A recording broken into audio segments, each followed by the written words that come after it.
So today I'm going to be doing a review on the Carli Bybel palette. This is the deluxe edition.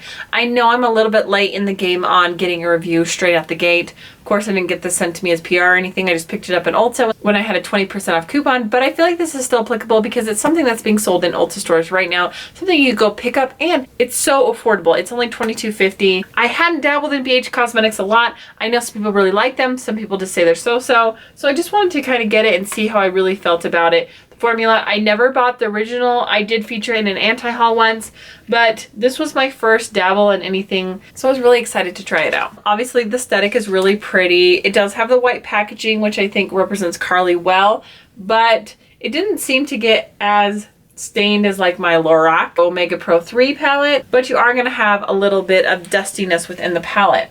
So at first glance, when I swatched the shadows, I felt like they were very, very buttery and very pigmented. Now I'm going to go through after my initial review and show you guys swatches of everything, but I'm just going to kind of finger swatch as I'm kind of showing you what I'm talking about. So the formula just right off the bat kind of reminded me of the LORAC formula because when you put your finger in it, you're going to have a little bit of kick up. Now when I put my finger in these metallic shades, I was like, oh, these are so nice. They're so creamy, so buttery, and they do finger swatch amazingly.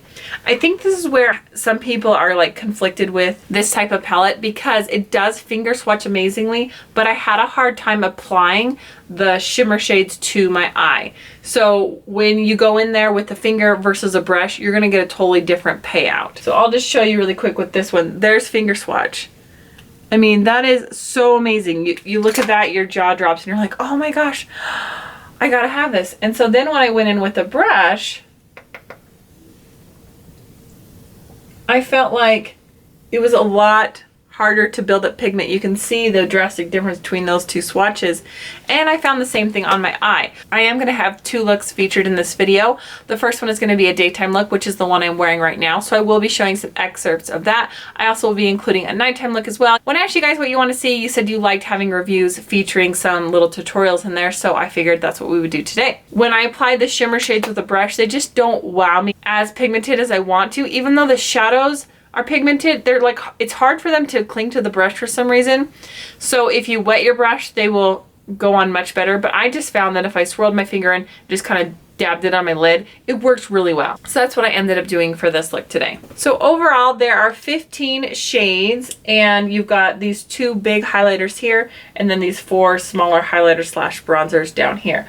I feel like the color mix is very nice as far as you've got some varieties. Some things that I like with palettes is I like to not see a lot of repeat colors. Sometimes you look at palettes, especially less expensive palettes, and like this whole corner will be like one shade of brown, and you're like, brown with a cool undertone, brown with a warm undertone, brown with a slightly cooler, slightly warmer, and it's like they look different slightly when you swatch them, but at the reality of it is when you get those shadows on your eye, you're really not going to see a difference, so it feels kind of like a waste. I was glad to see that there was a matte cream color in here, which is great for all over the lid if you have got fair skin tones or highlighting, but I was happy to see there wasn't 4 cream shades because sometimes I just feel like there's a little bit of redundancy in these lower cost palettes. I liked that there was some mattes and that they were kind of broken up by shimmers. I liked that they kind of categorized it by shades and it wasn't just like mattes, shimmers.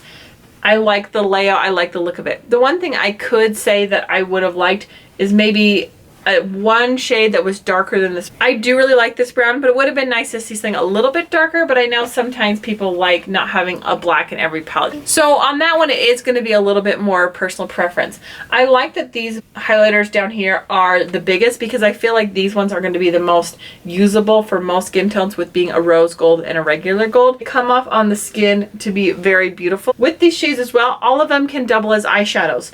So if you feel like this white is totally unusable because your skin is very deep, you could wear it as an eyeshadow very easily, pop it in the inner corner. The same thing with this. This isn't a highlighter for your skin tone. I use this one actually as a bronzer today. So you would never guess that I bronzed my face up with that, but I did, and it worked really well. You should say when you're in your shower, the colors come off. Yes, when you're in the shower, the colors come off. That is true. All of the shimmer shades kind of have the same kind of cream to powder finish. The highlights down here did apply well with the brush onto the skin, but I feel like the formula is pretty consistent throughout these shimmer shades, and they all gave me very good payoff on a finger swatch. Some of my favorite shades in the palette, and the one that drew me to it the most, is this pinky gold color. Oh, that's the one I just swatched earlier. It's so beautiful. And also this plummy, it's like a taupe plummy silver, and it is just so beautiful. And when you pat that on your lid, oh, goodness gracious. I feel like this is unique. I feel like having these like plummy shades and this bronzy shade, I feel like it made it a little different than just the reds in my Modern Renaissance, but I did want to do a little bit of comparing there as well. So before we move on to comparing, I'll go ahead and show you all the swatches with finger swatches, brush swatches.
Don't look back, we're here to stay.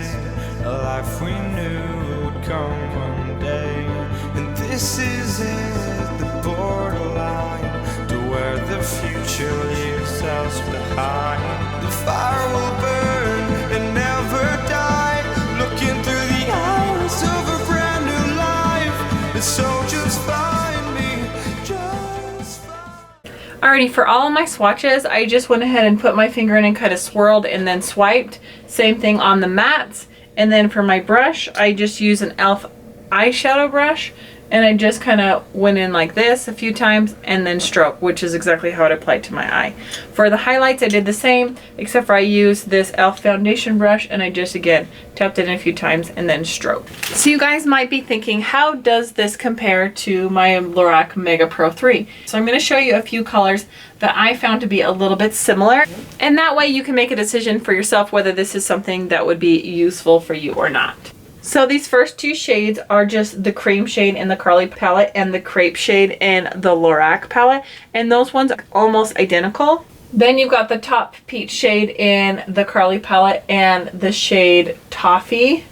At first glance, I thought that burgundy shade and the eggplant were going to be similar, but the burgundy in the Carli palette is a little bit more warm, and the eggplant is a little bit more cool. So those ones are different.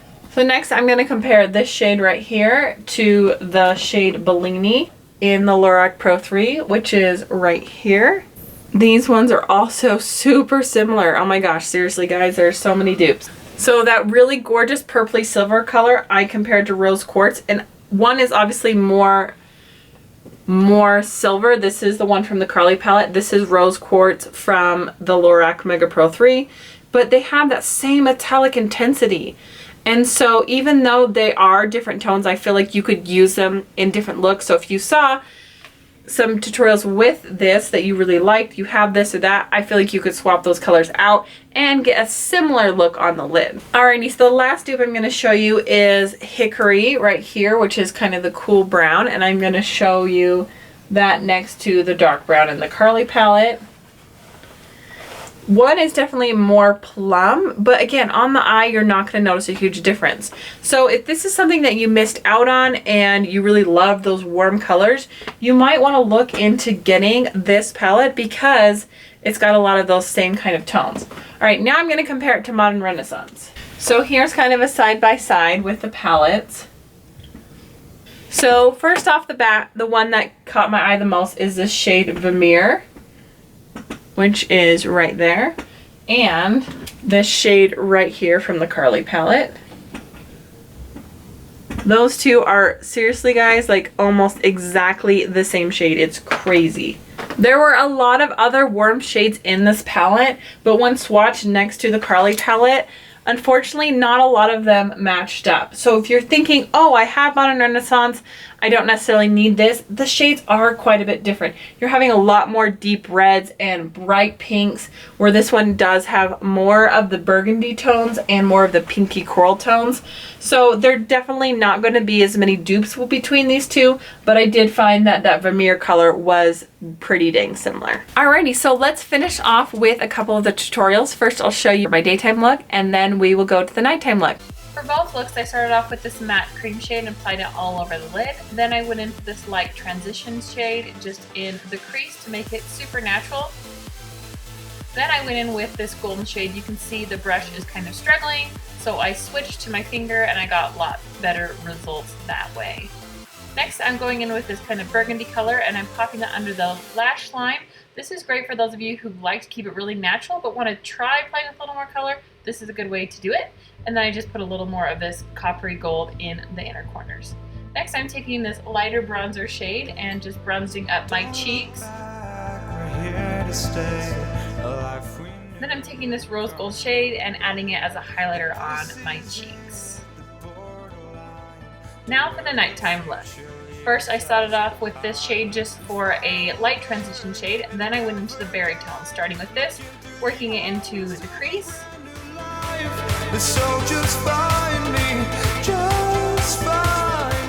Then I wanted to make a little more of a halo effect even though I put it eyes, so I'm focusing this on the inner and outer corners, but I am putting it all through the crease line. Then I use a sponge tip just so I could get in that really tiny inner corner and make it really defined. Next, I'm wetting my brush for this gorgeous purpley shimmery shade and just kind of adding that to the lid, then adding a little bit of the dark brown on the lash line and underneath the lash line for a little bit of depth.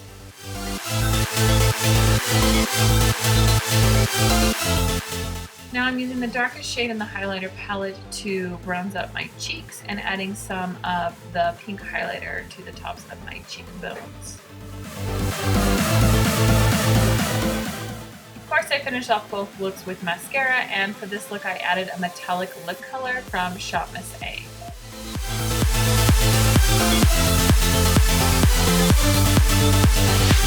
I hope you guys enjoyed these so much. I hope this was helpful for you. Make sure you like and subscribe to my videos if you want to see some more looks with this palette. I'm thinking about doing it for next month's project palette, so give me a thumbs up or leave a comment down below if you guys would like to see that, see more looks from it, and I'll see you guys next time. Bye!